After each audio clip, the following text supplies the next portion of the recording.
Hey, everybody, I'm Erica Lukes, and this is Expanding Frontiers. I want to welcome all of you for rolling with the show on a Monday night. This is going to be an incredibly important show to me, given the recent sightings in New Jersey of unidentified aerial vehicles, drones. Are they UFOs? What is going on? I think tonight is going to also be important to talk about how to build a bridge between people who have different ideas about conspiracy theories, about what we're witnessing. And I really look forward to talking to my guest, Mick West. But first, I want to just talk a little bit about what we've been seeing taking place in New Jersey. So, since the end of November, we have been getting reports of large objects that are flying and hovering in some instances over the communities. Law enforcement is reporting that these drones are hovering over critical infrastructure, waters, dams, electrical stations, and this is causing great concern. But with that, is there a mass hysteria? What sort of panic is being induced because of this? And can the UFO community somehow exploit what's going on? Is there a threat? Well, clearly there is, because the FBI, Homeland Security, and the Secret Service are now investigating this. And we have reports from law enforcement, including the police chief of Florham Park, New Jersey, Joseph Orlando, who said in a statement on social media last week that several drone sightings have been reported above critical infrastructure, and that they are engaging in behavior that would lead us to believe that they are larger than a commercial type of a drone, because they are flying in wind gusts and wind patterns. And we're going to talk to Mick about this tonight, that a commercial drone couldn't fly in. We are also getting reports of a fixed wing craft. We've seen on Twitter and social media that there has been a lot of debate and a lot of debunking, for good reason, teaching people how to identify planes as compared to a drone, as compared to mass hysteria. This whole thing is very, very interesting. But the Governor Murphy, has been weighing in as well, and he is concerned and is working with federal and local law enforcement to identify what is going on. So, and I also wanted to say Tim Burchett. We got to love listening to him. But he did say on Fox News that you should go out, get your gun, and start shooting. So, without further ado, I'm going to welcome our guest tonight, Mick West. Mick West is an author. I'm going to talk, Mick, I want to talk to you about your video gaming, your game programming, because I watched an interview that you did, and you in your early days when you started getting into this, you really did some cool things. So we're going to talk about that. You have really done a lot of work on how to debunk conspiracy theories, and you are the author of Escaping the Rabbit Hole: How to Debunk Conspiracy Theories Using Facts, Logic, and Respect. You've appeared on many different media broadcasts, including CBS, CNN, Scientific America, and you are a much beloved figure on UFO Twitter. Welcome to the show. Thank you. Thank you very much. I think there's a mixed degree of emotions to my presence on UFO Twitter, but some love me, some hate me, but it's all good. But you know what? At least you get people thinking. And, it is really funny, because you are one of those people that really, you mentioned Mick West, and I've seen, since I announced the show, I've seen obviously different reactions. And how could you, you're losing credibility if you bring him on. And, this is what I say every time I've listened to you over the years. You are respectful. You put forward important knowledge, in my opinion. You bridge gaps between both sides of skeptics and true believers. And I think that's a really important thing to do, whether you're Thank you. loved or Yes. not. Well, I think it's very important to have these conversations, regardless of what side or what perspective you bring to an argument. I just recorded a debate, I guess, with Marek von Rennenkamp and Jesse Michel. Jesse Michel was moderating, and it went well. We had a good, frank exchange and a lively exchange of ideas and opinions and facts and claims about facts. And I think things come out better because of it. If you don't actually engage with people, then it just ends up, just people just kind of shouting at each other, or just ignoring each other, which is even worse. And by having these dialogues, we can actually make progress. And I think there's a lot to talk about with these sightings in New Jersey and in other places, and how it relates to ufology and to other things in general.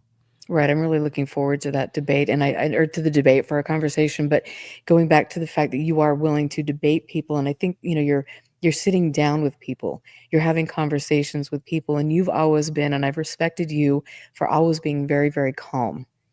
And, you genuinely, I can tell that you want to hear other people's opinions. And a lot of Yeah, times in the UFO world, we don't, or even in the real world, I mean, we don't want to have important, calm, thoughtful dialogue, and it's that's just the best way. unfortunate. It's the best Yep. way of doing it. I think it's the best way of making progress. I think there's a place for emotion and there's a place for expressing your opinions about people. But if you want to be constructive, you've got to just be honest and say what you think. Like when I was talking with Jesse Michelle, at one point he turned and looked at me and said something like, "Mick, I don't think you're lying." And I was rather taken aback by that because I never even really considered he might think I was lying at the time. But people do, and it's something that you have to you have to try to get past, and you have to try to um, yeah. Basically, what I try to do is to operate with honesty at all times and try to make it clear and straightforward what I'm talking about, and not try to like influence people or play games with people or things like that, and just say what I think, and then try to show people things and try to understand where they're coming from as well when I'm having that conversation with them. That's really good, and right now, and obviously such a divided time, not only in our country, but across the globe, we lose that ability to connect with people, and I was watching an interview that you did, and you were talking about, with the host of the show, the need, when people aren't getting good information, they tend to fill in the gaps with information that isn't correct. And so you were talking about how, you approach somebody, how you get to see them for who they are and what their belief systems are, and then, have a thoughtful dialogue where you are providing information and you're still respecting and seeing where they're coming from. And that is a lesson for me, for all of us in this time, especially when you wade into the world of UFOs and conspiracy theories. And as you know, both of those are rabbit holes, as your book title, that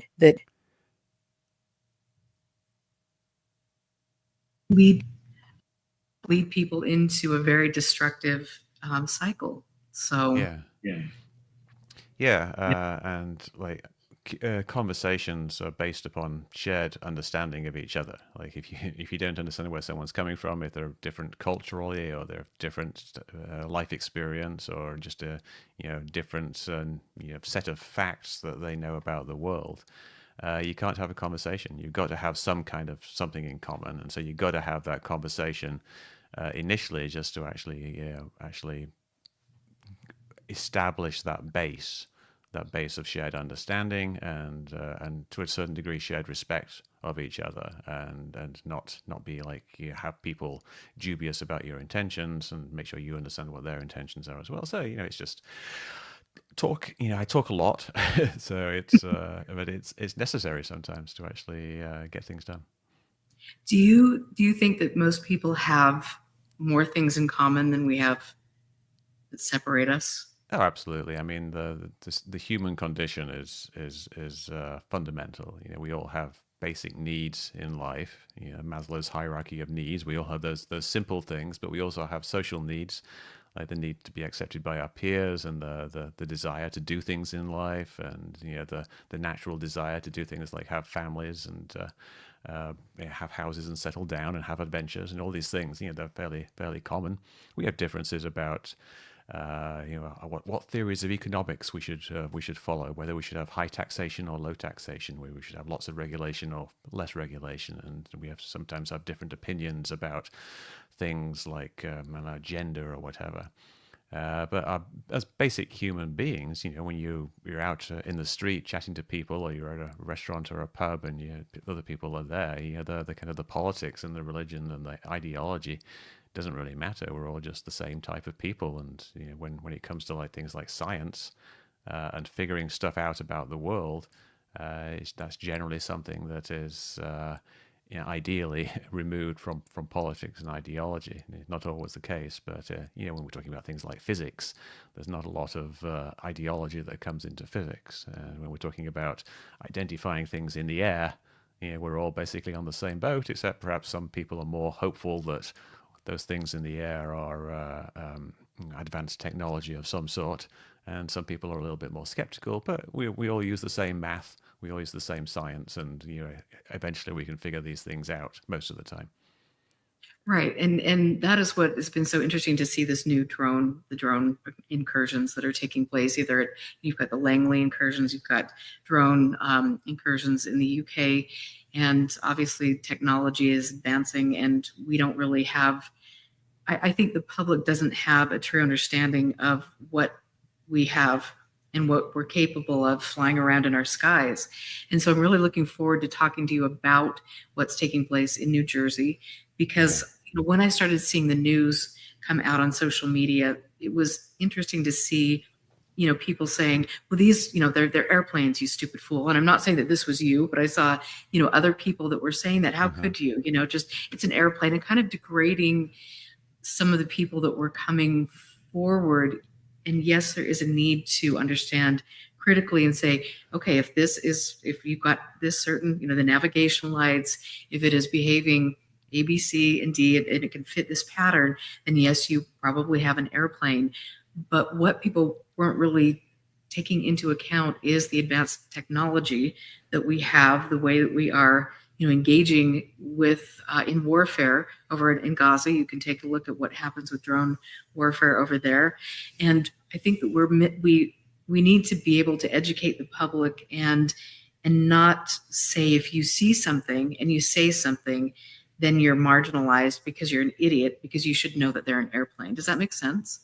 Sure, yeah, and I think it's very important to recognize that drones are real. Drones are things that exist. There's drones of like, different sizes and different shapes and different modalities, like whether they're like quadcopter drones, octocopter, eight propeller drones, or ones with a fixed wing, or even powered balloons, like the Chinese balloon. You could say it was arguably a drone because it had some propellers as well as being a balloon. So there are different ways of having drones, and some of them are very, very small. There's drones the size of hummingbirds or even smaller, and some drones are very large, like the size of small planes, or even the size of relatively large planes, like the MQ-9 Reaper, I think, is about 30, 40 feet long, the size of a fighter jet. So there are large drones. There's all kinds of different things, and drones are a significant security issue, and are going to become more so in the future. People have said that the future of warfare is drone warfare, because large swarms of artificial intelligence controlled drones are going to be very, very difficult to defend against. And the large fighter jets are going to be replaced essentially by drone jets in the future, because in the very near future, AI pilots are going to outperform human pilots. So it's a very, very real issue. And of course, we have issues in America and around the world, but yes, for us specifically in America with our infrastructure. And there have been incidents in the past where our infrastructure has been attacked. There was a sniper attack, I think it was about 8 years ago, where a sniper just basically sat on a hilltop and took pot shots at a transformer station and caused so much damage with a relatively small amount of effort. And you could do something similar with a small fleet of drones, quite small drones with packs of explosives that could very easily disable parts of our nation's infrastructure in a way that was very difficult to defend against and very difficult to track down who did it. So there's a definite and significant security issue with drones, which I think, in a way, has led to the situation that we're in now, because there is such an issue with drones and a potential for them to cause harm.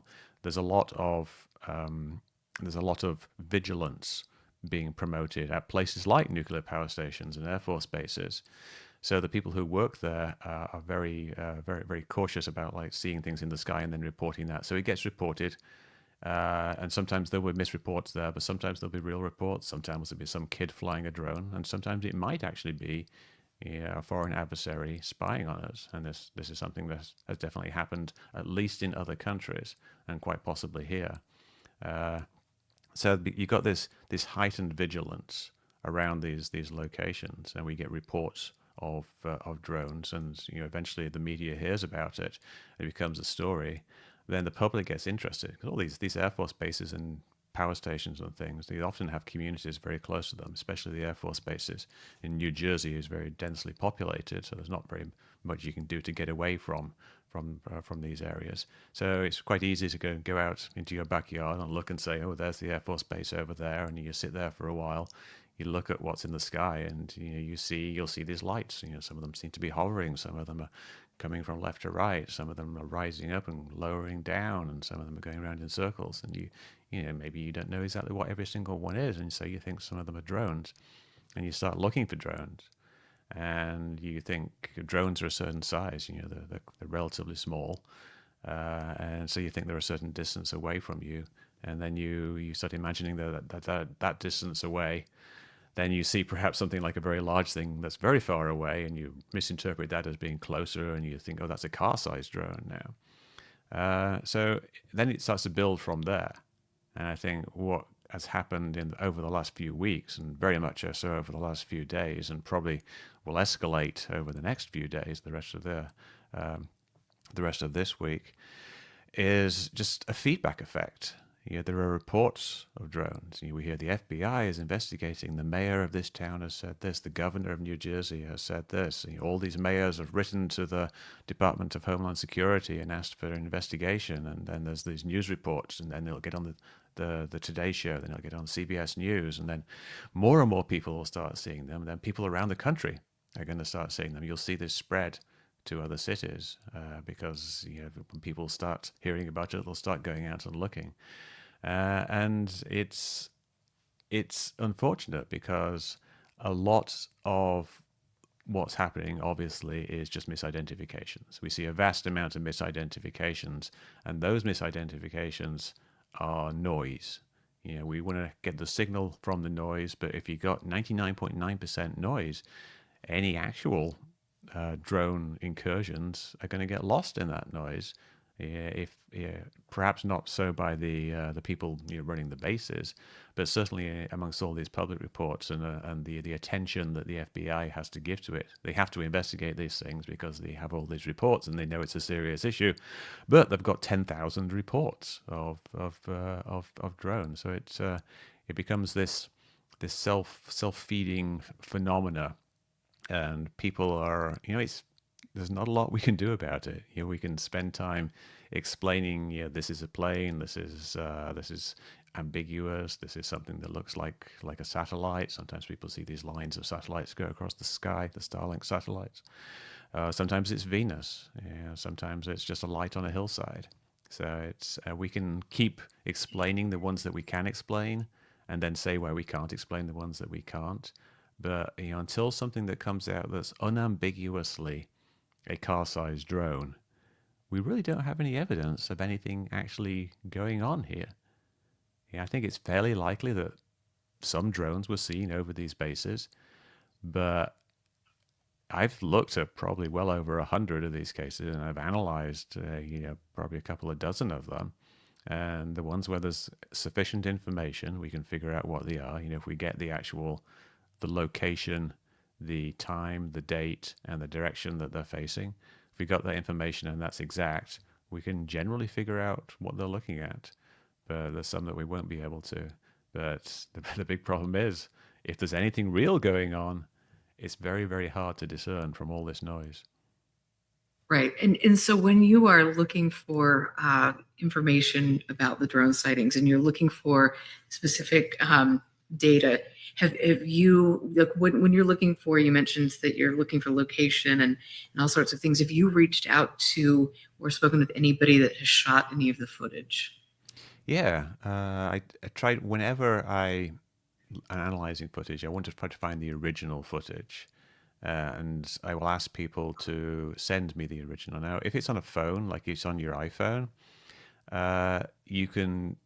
It will record the exact date that time that you started that video, and sometimes it will record the location. So I ask people to send me the original file from their phone. Even that can go wrong though. If people email the file, it ends up compressing it and sometimes changes some of the metadata, so the date changes. If people edit the video, so they chop off the start of it, we don't know the exact time that they chopped it off, and so that can get confusing. But yeah, I reach out to people and I ask them to send them the original file. I ask them, usually what I ask them to do is for them to text it to me, because if you use on an iPhone, if you send an iMessage, an Apple message, it keeps all the original metadata. So that's the best way of sending it to people rather than email. And once you've got that original file, then you can use that to figure out what's going on. And sometimes if it's not got the metadata in, you ask the person where they were standing. I just like about half an hour ago, I was looking at a case.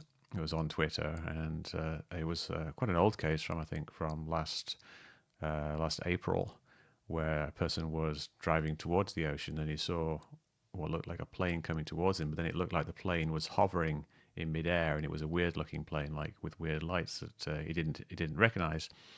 But he told me what the location was, and he told me what the time and the date was, down to the minute, which was great. So I was able to go into Flight Radar 24, which allows you to look back in the past and see what planes were in a location at any time. And I very quickly found out it was a C-17 Globemaster, which is an incredibly large military transport plane. It was just flying kind of parallel to the road he was going. So the plane was going this way, he was going this way, and the parallax effect meant that it looked like it was hovering. This is kind of an illusion you've probably seen before. You've seen these YouTube videos like plane hovering, plane glitching in the matrix type thing. It's just this common illusion that happens when you fly when you drive the opposite direction of a plane. It just happens to line up with something that you're kind of driving around essentially.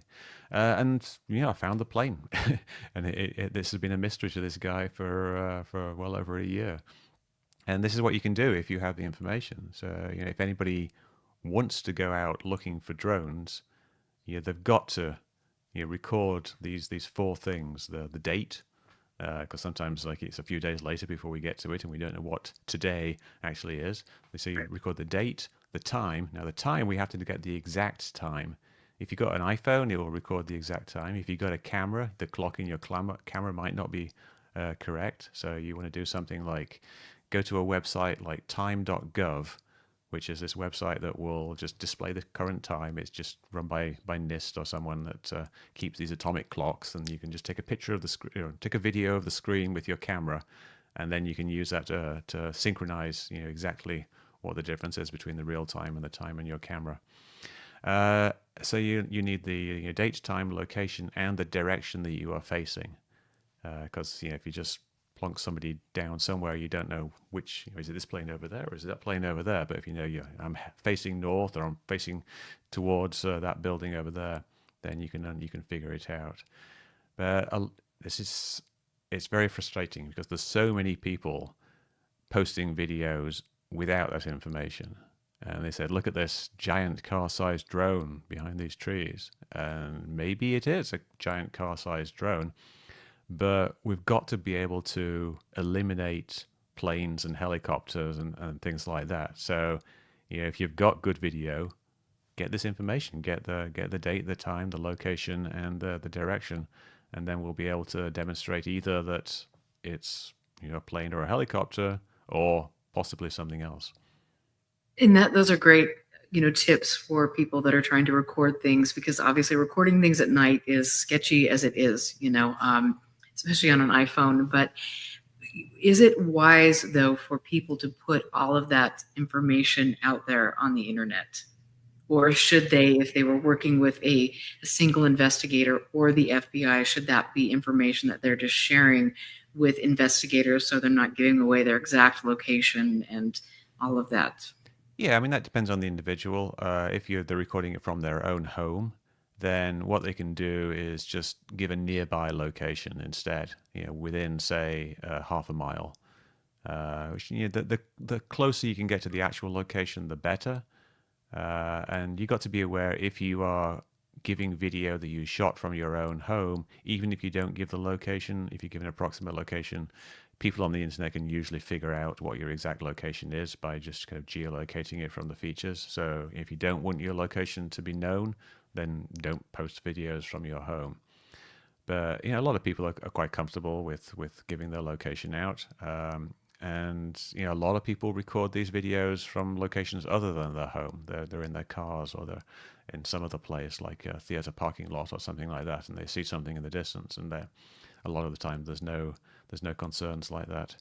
But and if you want to remain anonymous, you could send it to an investigator who will maintain your privacy. I've had numerous cases where people have sent me videos and told me their location because it was their home, and asked me not to share the location, and I will look at those videos and try to solve it for that person, and not reveal their location. So yeah, like if you want it solved, share the location. If you want it solved quickly and well, share the location publicly. But it's entirely up to you. Okay, thank you. I mean, those are just things now with the internet and people putting too much information, personal identifiers on the internet. That is something that I definitely am. Sure. I should have been more concerned about early on, and here we are. But so I just wanted to ask you that. Thank you for your response. And so, have you had specific cases with the flap over New Jersey where you've talked to witnesses? Not direct. Well, I talked to them via Twitter and Okay, it's just okay, messages. Cool. Yeah, I haven't actually. Perfect. Let me think. I haven't actually verbally talked to anybody. But yeah, the video is usually the most important thing. I know there's eyewitness accounts can be very important, but when you have a video of something, which these people do, we have so many cases with video. And then the eyewitness accounts kind of take second fiddle, I guess, because we have something that's actually much more exact and testable than the eyewitness accounts. And also, I think what we've seen with these cases is something of a disconnect between eyewitness accounts and the video, because we're often seeing people filming things and then saying what they think they have filmed. Now, in some cases, they're filming things which are very obviously planes. Just without doubt, it's a plane. As you can see that it's an actual plane. But they will say they still think it's a drone that just looks like a plane, or it's disguised as a plane, which doesn't really make any sense. But a lot of the times, they will describe it as being a car-sized drone, or something that's hovering over those trees over there, or something that's like a black triangle with 3 lights, things like that. But they also have the video of what they said, and they're describing what they see on the video, not just what they remember seeing. And then we can take the video and the information that they've provided, and a lot of the time, if we've got enough information, we can actually figure out what they are looking at. So what they described as being, a car-sized drone behind some trees turns out to be a 767 that's like 15 miles away.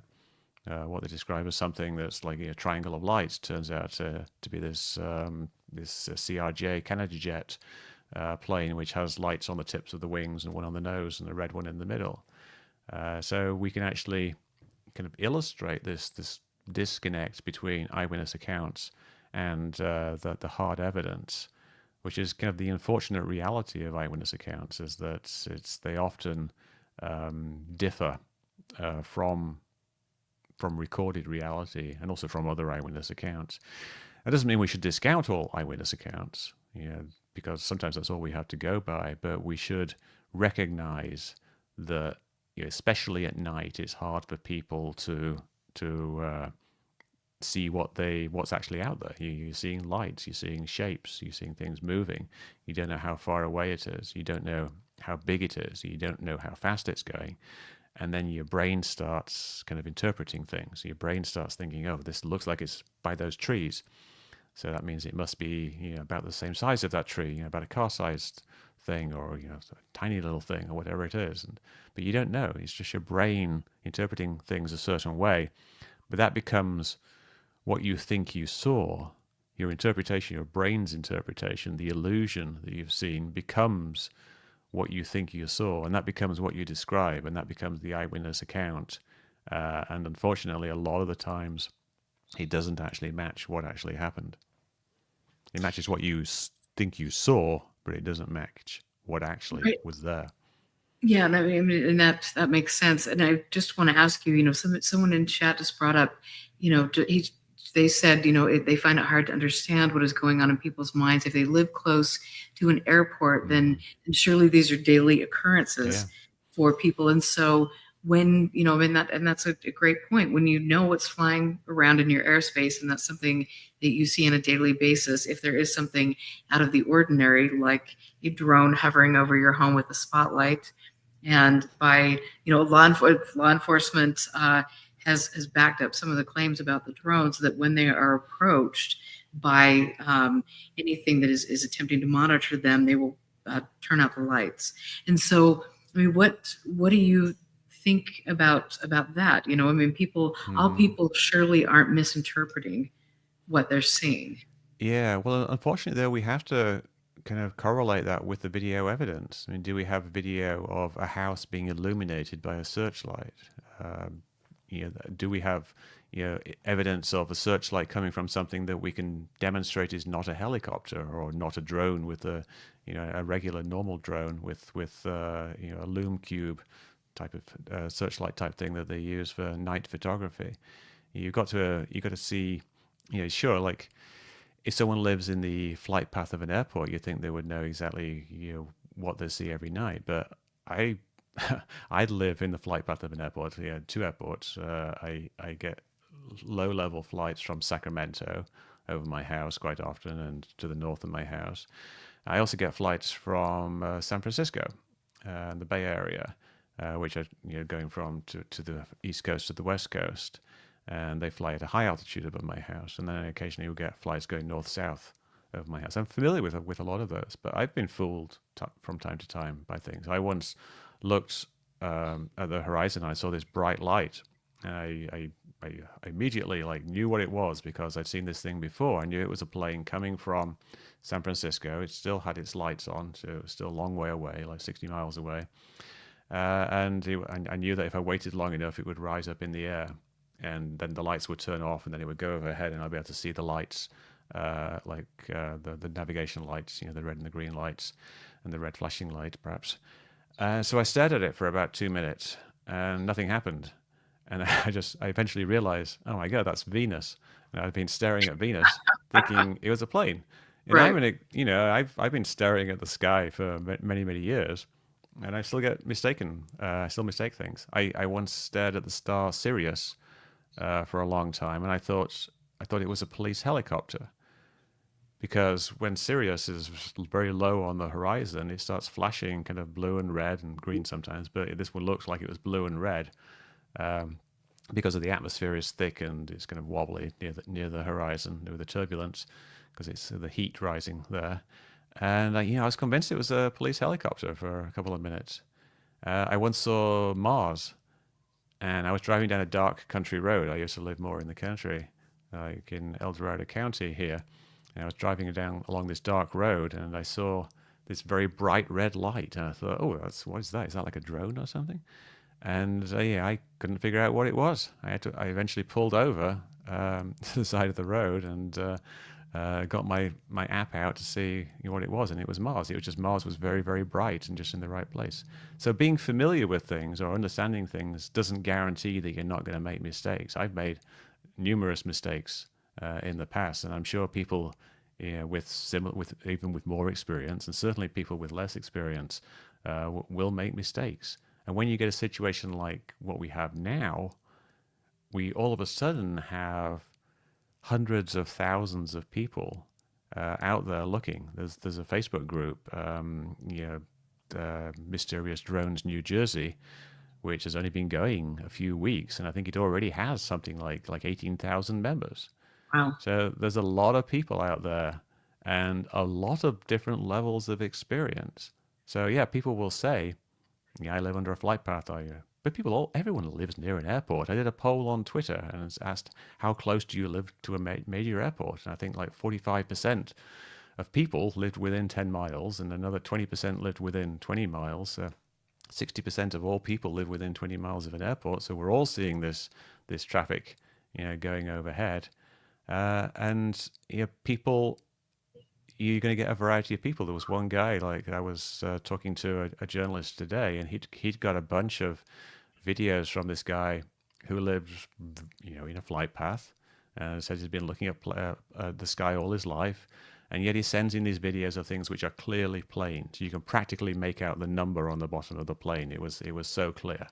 So you're going to get a variety of people. So the sheer number of things that are out there doesn't necessarily give veracity to the mysterious drones hypothesis. And I will say that a lot of people don't look up at night. They are, I mean, so when you do have a sighting, like you're saying, it can be misidentified.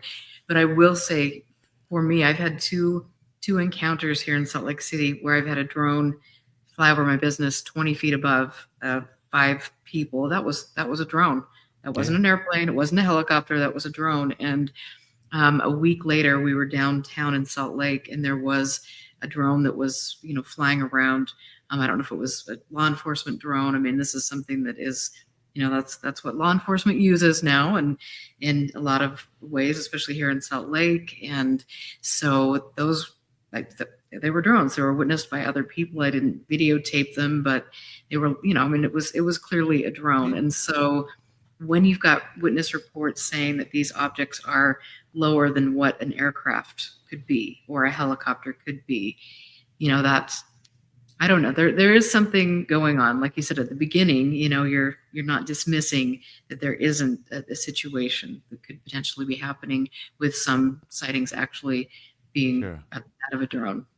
Yeah, I mean drones exist. So, and I've seen drones, and I posted on Twitter a couple of days ago saying like, I saw, I can't remember how many it was, but not very many. Like I see maybe like 3 drones a year or something like that.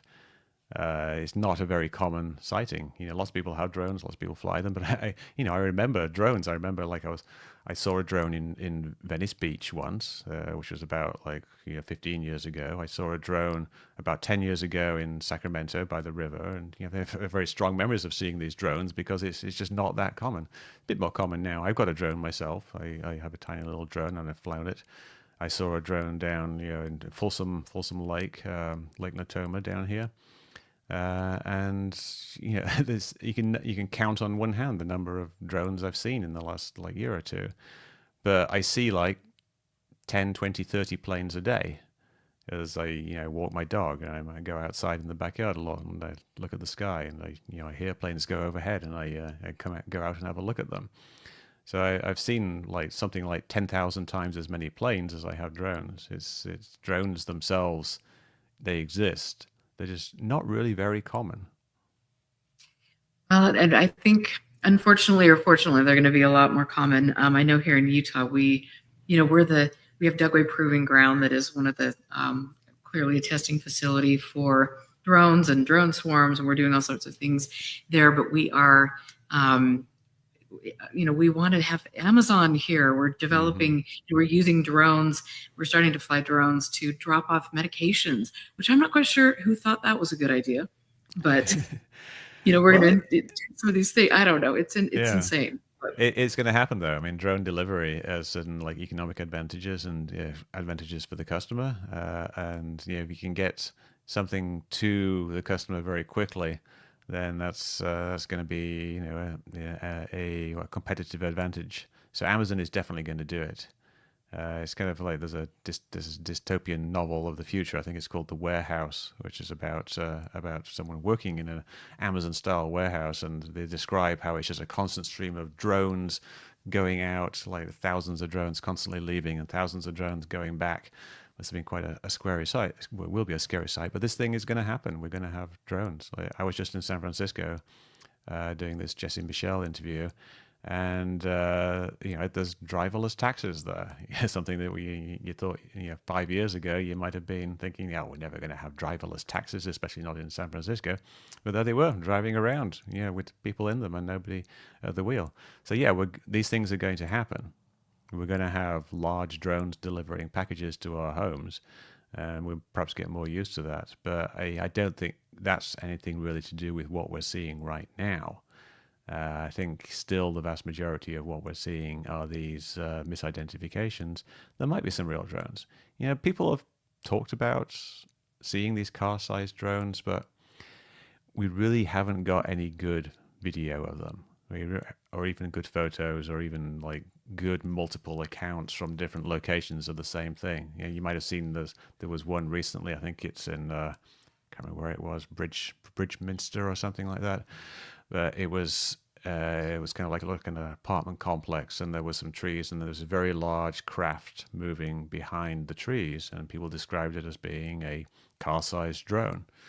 But yeah, you'd think that if there was a huge car-sized drone moving behind the trees with all these people around, there'd be more than one video of it.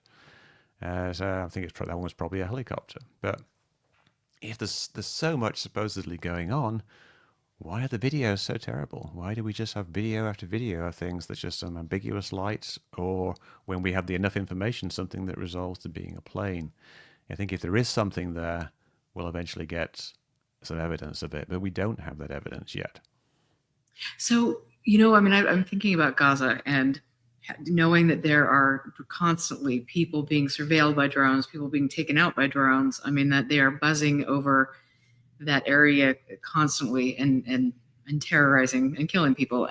But yet, how many videos do we have of those drones that are? Excuse me, as I just knock everything over. I mean, that we don't. I don't recall seeing. Yeah. Videos of drones over That's in that. because there's a good reason for that. I mean, the reason People are afraid for their lives. No, it's because the drones that are used for surveillance of people in Gaza are high altitude drones. They'll be going up probably like well over 15 to 20,000 feet. Not particularly large.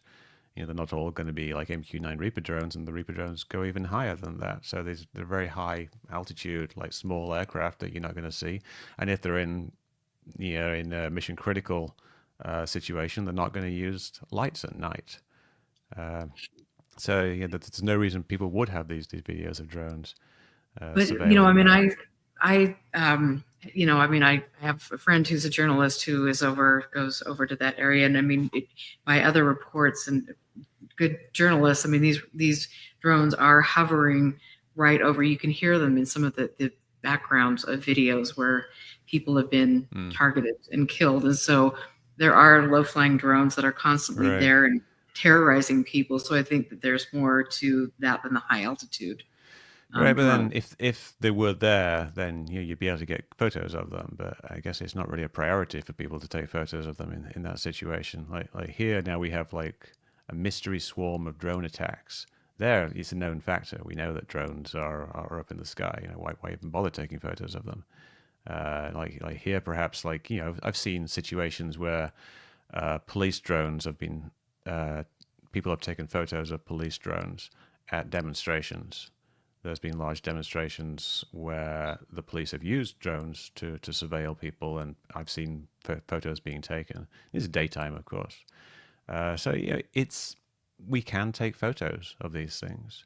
There are actually there's some good footage out there that someone took where they used a modified camera. They took, I think it was a Canon R5 or something like that, and it's been modified to use near IR. Which means they just take the IR filter off from inside the camera, which gives it more of a full spectrum, so it can see better in the dark, essentially, bottom line. But it's also a very good low light camera anyway, so it does very good low light exposure. And they used a wide aperture lens, and they went driving around looking for drones, and they got this really nice footage of what looked like planes, unfortunately. But if there were drones, you would be able to take good footage of it. But we're just not seeing it. But if it's at night, how good can the footage be? I mean, that's the thing. Most of the reporting of these objects is at night, so that kind of. Yeah, well, we can at very least get footage that demonstrates the motion of these objects. Could demonstrate the way that it moves. If it's actually hovering, can we get footage of something that is unambiguously hovering over a certain spot? Most of the stuff we see is kind of moving slowly, which means either that it's like far away and perhaps moving towards you, or moving away from you, so you don't see much angular change, or perhaps it's a helicopter, or perhaps it's just very far away and quite large and just moving in that way. But if we had a drone doing something, quadcopter type drone, then it would do things like hover. It would move up and down, and left and right, and move around. What we seem to be doing is, if there are drones, then they're kind of pretending to move like planes. And if you, some people even argue they're pretending to look like planes. But if that's the case, how do we know that they're drones? People are claiming to see behavior and shapes and things that are to them drone-like, but they're unable to capture that behavior and shapes and colors and motion on camera. So, again, I think if there is something there, we will see it, but I don't think we have yet. So the FBI, Homeland Security, and the Secret Service are just, doing this for fun. No, they're doing it because they got lots and lots of reports, because it's a very serious issue. If people are reporting swarms of drones around nuclear power station, what are they going to do? They're going to ignore it and laugh at people? No, they're going to investigate it. It's unfortunate that it's very likely that the vast majority, if not all, of the reports, in any one given location, are going to be these misidentifications, but it's still something they have to look into. And you see local law enforcement looking into it as well. But there isn't any good evidence from the FBI that they're seeing drones. We have local law enforcement taking pictures of planes and thinking they're drones as well, but we haven't seen actual experts come out and say unambiguously that they're seeing drones. And perhaps that might be classified or something like that. But it's we don't have a lot to go by in terms of public evidence. Even though we have this flood of public evidence, we don't actually have any good public evidence. Maybe there's some behind the curtain. That's always the hope in people who study anomalous things in the sky. But we, the public, don't get to see it. So if there's an active investigation, what makes anybody think that they'd be putting forward information right now when there is an active investigation? Exactly. And this is removing pieces. I don't think so. I don't think they would put that out there. But what I'm saying is we haven't seen that. So as the public, just the fact that the FBI is investigating isn't evidence in itself. It would be evidence if they come out and say that they found something, or if they come out and they give us some evidence, or if a drone crashes. The amount of drones that's out there, it's almost invariable one's going to crash at some point. If the reports are true. But no, actually there was a report a couple of days ago that a drone had crashed and set a field on fire, but nothing ever came of it. As far as I know. But yeah, I don't think the FBI would be announcing things at this stage because the investigation is early days. It's the type of thing that they'll issue a report in 2 months and say, it was mostly mass hysteria and a few misidentifications and some things still unidentified, which we're still looking into. It's going to be like Arrow, but with drones. Right.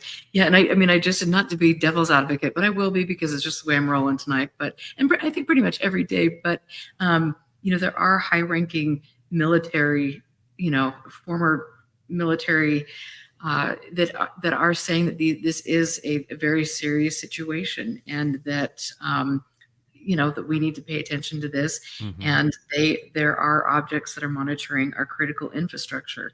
Sure. And so I understand that it is easy to say okay and just dismiss it as we haven't had any good evidence.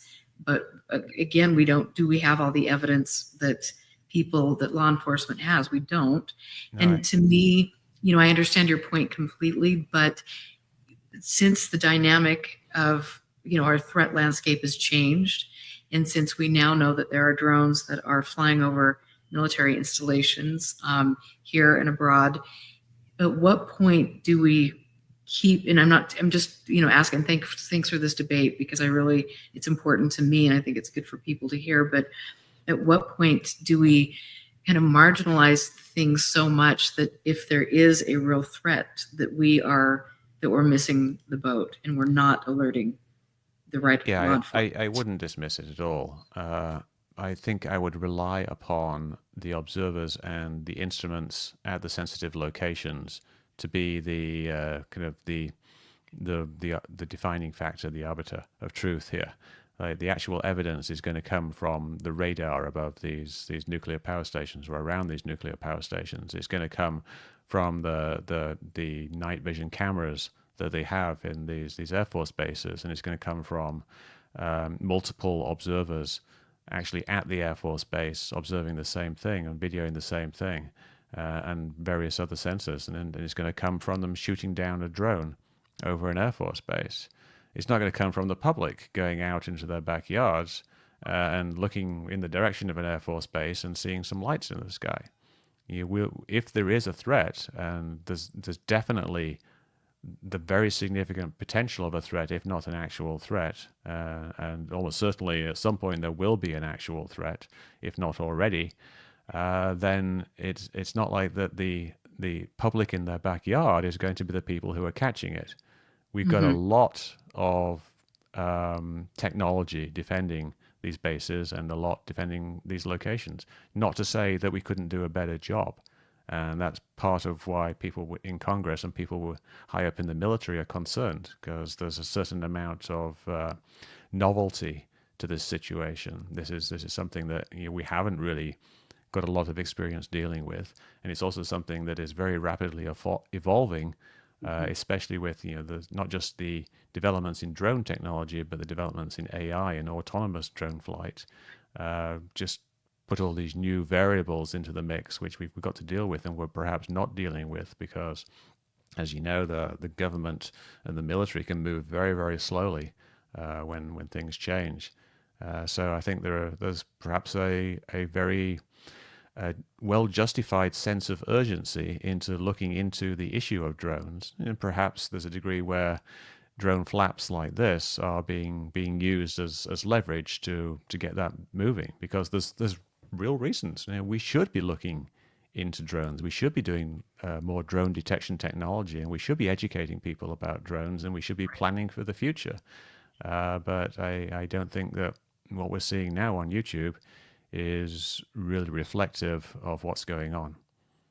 Thank you. Yeah, I mean, I appreciate it. And I just want to address Jeff in chat, who is saying if there was real evidence of a threat around critical infrastructure, that would be one thing, but that's not this. And Jeff, I just have to disagree with you on every front here, because clearly you have several statements from local and federal law enforcement saying that there is a threat, and there is evidence of these objects flying over critical infrastructure. So you can go out and do a little investigation on the internet and see that very clearly from federal and local law enforcement. So I just wanted to say that. But, so, I mean, obviously this is a very interesting and heated issue, much like the UFO issue, except this is actually something that is, kind of backed up in reality.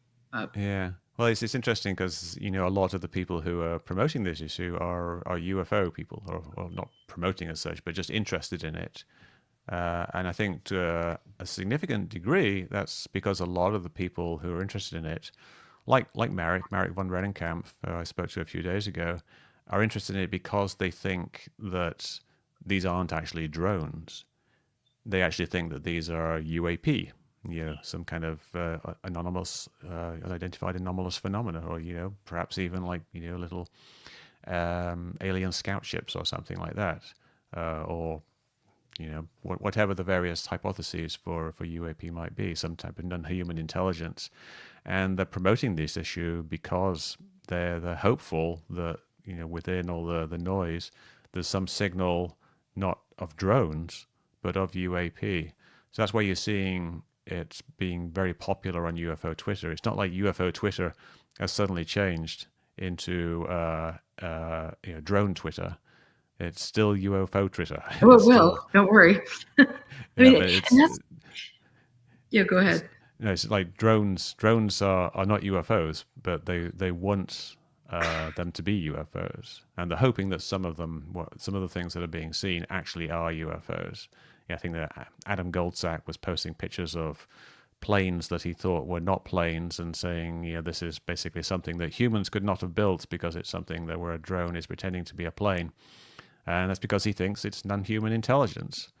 And there's a lot of that going around out there, and that's a chunk of the driving momentum behind this current event. You know, and what's so interesting too, and of course now, thank you for bringing up the UFO aspect of this, and that kind of muddying the waters again, you know, as it usually does. Um, if there was, I mean, how could the UFO comments be used to muddy waters? If there was a potential, and I'm going out on a limb here because it's, you know, just giving things to think about, but if there was an adversary that was using drone technology to surveil critical infrastructure, how could a foreign adversary potentially use the UFO narrative to kind of obfuscate what's taking place? Well, I guess there's still like a significant stigma attached to UFOs, and so if the interest becomes like these are weird UFOs, then it takes away from the seriousness of the issue. So if I was a foreign adversary, like you might want to disguise your drones as flying saucers, make them look unusual, use odd-shaped drones that people wouldn't recognize as drones, and even plant stories to try to kind of like pull people away from the idea of them being drones and towards the idea of them being UFOs, which would then cause other people to take the entire topic less seriously. But I think people have been generally with the drone narrative as it is. It's not really a narrative. It's just it's just the interpretation is generally that these are drones. I think it's a very small percentage of people who actually are hopeful that they are UFOs. So there's I'm I'm hoping that eventually some good will come of this. That Right. we do need more focus on infrastructure protection from drones, and I don't want it to be tied up with UFOs. I think it should be taken seriously, and we should figure out if there's anything there, what it is, what are people seeing. But I don't think. Again, I keep repeating this, but I think like these videos Keep are on not repeating really because the sometimes best it takes a evidence. few times. Yeah. No, I mean, it's, you know, and you go back, I mean, it is fascinating because I've been scouring YouTube just to see what was out there. And it is amazing how many YouTubers have popped up that are, you know, UFO drone, you know, and all of these things. And that does fascinate me. And it does concern me because I think the UFO topic can and has been used historically to muddy waters when it comes to certain things that are taking place. What do you think historically about the UFO topic? And is that, I mean, is it all just, you know, people that are full of uh, crazy stories that are grifters? Is there some aspect of there being military or intelligence communities involved to steer a narrative? I think it's pretty complicated set of kind of all of the above to a degree, and a few other things as well. I think we do know that historically, like the government has at least let the UFO narratives around certain events be take over and to some degree promoted those narratives. But yeah, I don't really get the sense that that's what's happening now. I think very much so the narratives that are out there around UFOs or the popularization of UFOs is actually coming from true believers, and I think that there is uh, a degree of strangeness within the Pentagon that is also part of this. I was talking a little bit about this with Jesse and Merrick, that there is, I think, perhaps a tolerance for strangeness within the Pentagon, uh, and meaning like a tolerance for strange people with strange beliefs. And so you get people working there who believe weird things, and yet they still do their job. But since you've got all these people in the Pentagon who are believing weird things, like some people believes like UFOs are angels. I think James Lukatsky, the rocket scientist who was behind ORSAP. Lou Elizondo talks about him in his book, how he was going to brief the Pentagon on how he thought that the UFOs were angels or demons, angels and demons. And Elizondo advised him against it, but then Lukatsky was saying, "This is what I believe." So that, and then you got people like Tim Taylor, the Tyler of American Cosmic, who's like this guy who works at NASA and works with SpaceX, and but he also he believes that he gets direct downloads from a higher consciousness, and he takes people out to UFO crash sites and retrieves bits of metal that he says are from UFOs.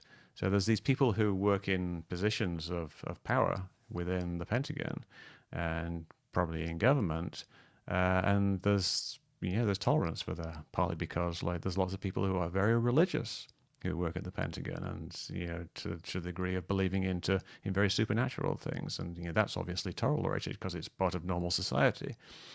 But you've got these other people as well, like who believe in weird kind of magical things, and that's kind of allowed this belief in UFOs to exist within the Pentagon. I think that's why you get things like special access programs that are studying alien crash retrieval sites, or so the people on them think, because there's some people who set up those programs, like people set up ATIP and ORSAP. ORSAP was set up to look into Skinwalker Ranch, even though Skinwalker Ranch, probably there's nothing going on there.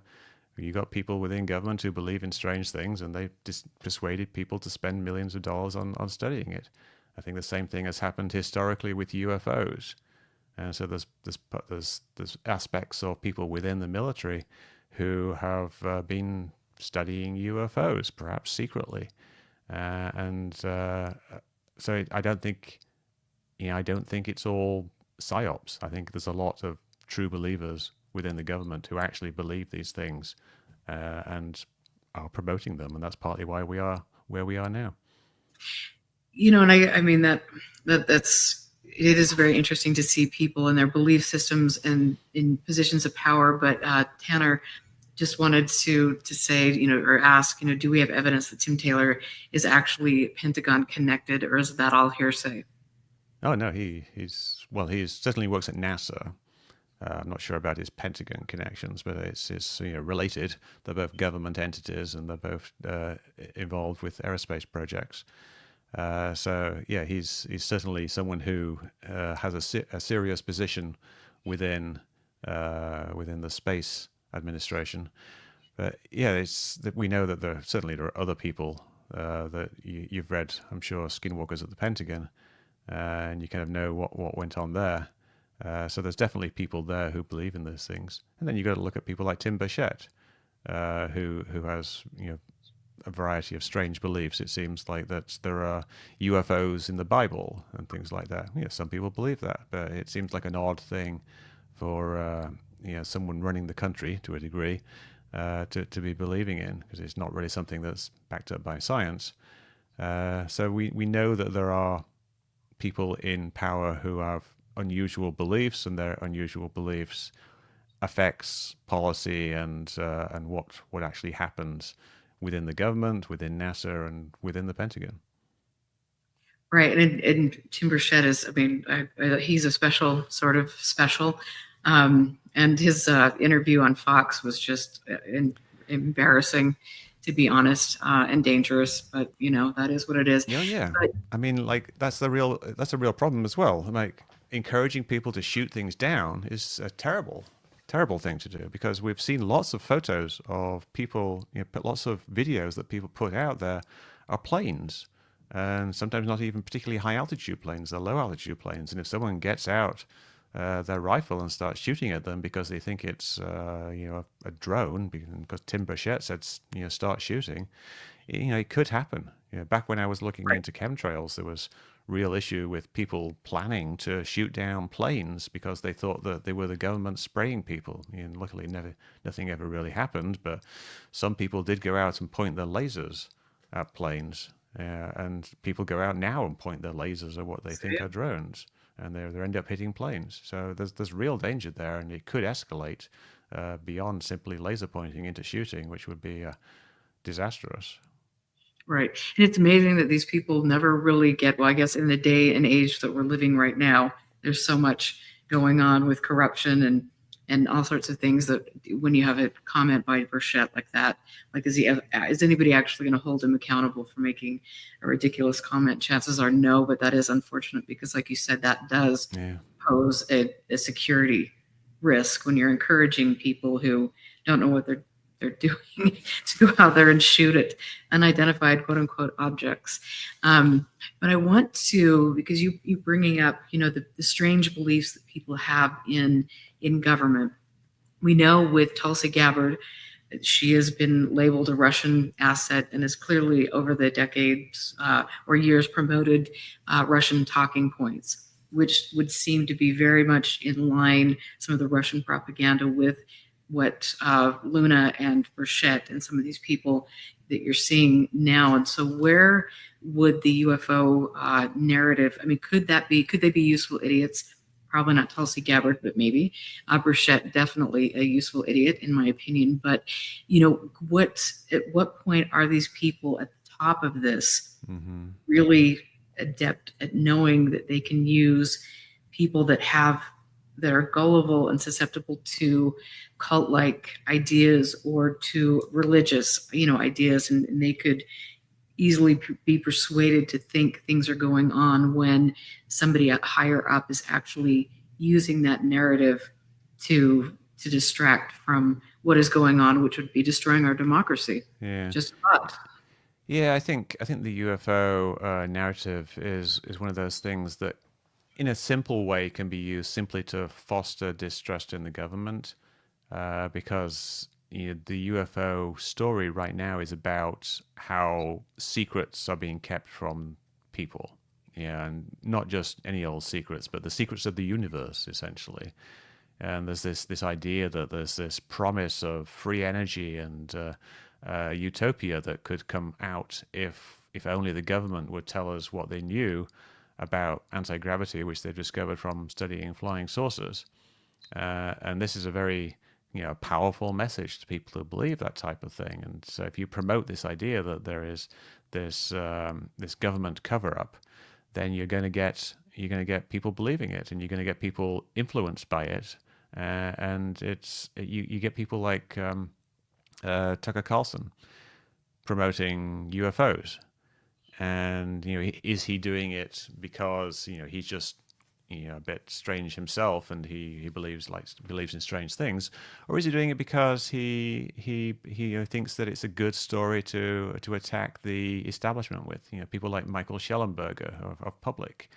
He talks about UFOs, and he was one of the people who testified recently.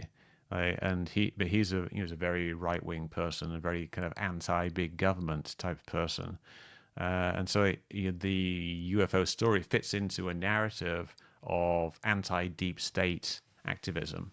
There's a distinct right-wing tilt in the UFO population. I did a survey, and it was something like 60% of the people who believed in UFOs, who followed me or answered the survey, were more Republican leaning than Democrat leaning. Of course, that it's only 60-40, but it's a distinct lean versus the general population, and you get a lot of people who are right wing people within that. You got Lou Elizondo, who's talked about how he's going to run for Congress at some point, as a Republican, and most of the UFO caucus are these kind of quirky right-wing people, like Anna Paulina Luna and I can't remember her name now. The one who ran the last Nancy Mace. Yeah, Nancy Mace. Yeah, and Burchett, of course. And you've only got a few people who are from the left who are really interested in it. And then even like people like AOC, she was only really interested in it because she's interested in uncovering corruption and things like that, and the military-industrial complex. But yeah, it's an interesting perspective that there is this people using the UFO story because it's a government cover-up in order to simply promote the anti-deep state agenda. And we've seen that in a few of the hearings. There were like Republican Congress people who just popped in to say, I think if this is being covered up, we should do something about it, and then they go on a ramble about about the deep state or whatever, and then they leave because they're not really interested in UFOs. They're just interested in using it as a little talking point for their own agendas. So yeah, there's definitely an aspect of political maneuvering in there. Thank you. I mean, and that I think that's really important. And a lot of times people don't want to address that, but I mean, you can't. How can you not address that? That is a real part of, what's going on. And you look at also, I go back to Robert Bigelow and look at the millions and millions of dollars that he's donated to particular candidates. And things, and look at the way that he is single-handedly promoted Skinwalker Ranch and the UFO narrative and things why, in my opinion, after looking at this for so long, it's a political agenda. It's not an agenda to actually discover what, if anything, is flying around. And so you do bring up really good points about what happened during the congressional hearing and people coming in and popping off and about the deep state. And I always find it fascinating to look at the history, look back at UFO magazine or some of these publications that go back, even 50 years ago. And there's always that distrust the government. There's always this undercurrent of the deep state. And now for some reason, unfortunately, this has really taken a hold. And not only here, but across, the globe, we're seeing these kind of far-right movements that distrust the government and need to blow things up from, the ground up. And I think that's unfortunate that the UFO narrative is being pushed and nobody's actually saying, wait a minute, there's a problem here. This isn't about,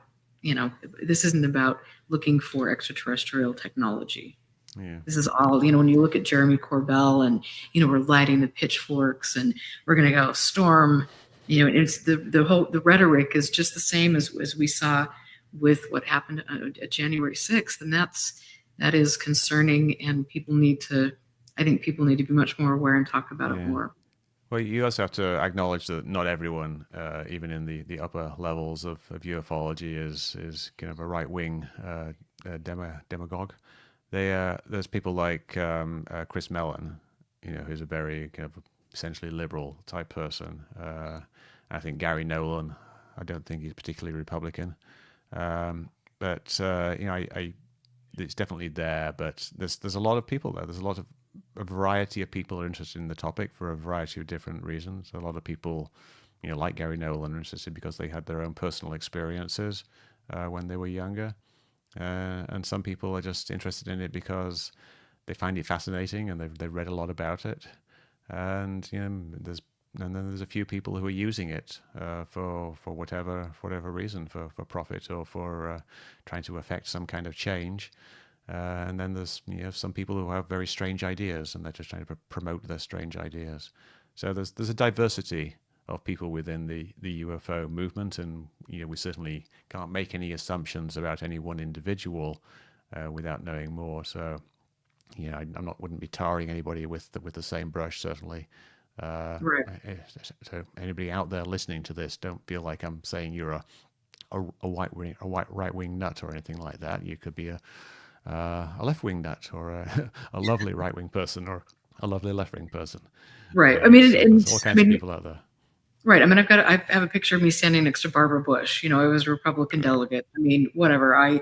But I will say that the Republican Party is not what my grandma used to vote for. But I do think, like you mentioned with your polling, a majority of people do have that bent, and I think historically that has been the case as well. You can go back to NICAP and look at the history of that, which Jack Brewer from Expanding Frontiers Research has done exemplary, just really spot on research and doing FOIA requests and looking at the connections between the intelligence community and between some of these people like Major Donald Keogh and his ilk. So it is a fascinating and in-depth, and like you say, you can't paint this with a broad cloth because there's so many different areas to look into and so many different motivations.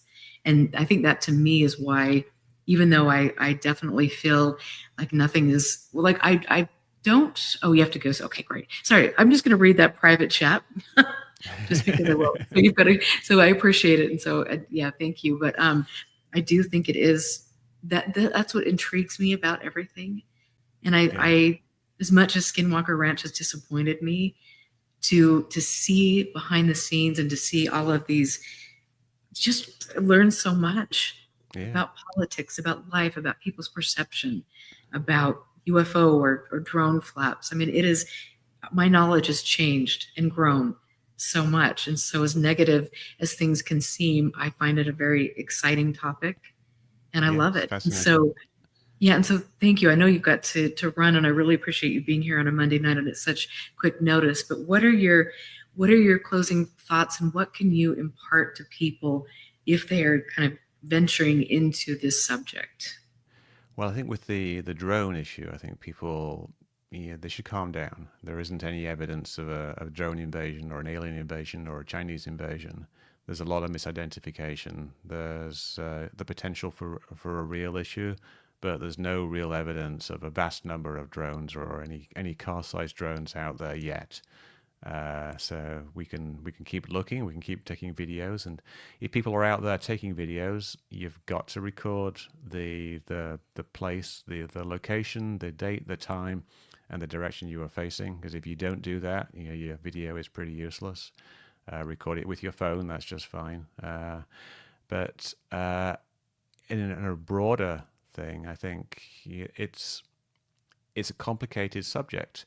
And like with drones and UFOs, there are real issues underlying these subjects, and we can't discount those real issues just because there's some silly stuff going on as well. With UFOs, if there are things that are unidentified, we should try to identify them. If pilots are seeing things that they don't know what they are, we should try to figure out why they are seeing those things that they don't know what they are. And if where people are seeing drones in the sky all the time, we should try to figure that out too. Maybe we'll figure out that there's a lot of misidentifications, but maybe we'll also figure out that there's something there. So people can, keep looking at the sky, keep taking photographs, and keep taking videos, and maybe we'll find something. Yeah, I appreciate that. And I wanted to say, in the show notes, I'll be putting links to your book, and which I highly recommend, and then also to your website. And just tell us a little bit, hopefully you've got just one more minute just to tell us where the best place for people to find you and your work would be. I know there are a couple different places, but. Sure, if you want to get just like a quick flavor, then my YouTube channel is probably a good place to start. It's youtube.com/Mick West.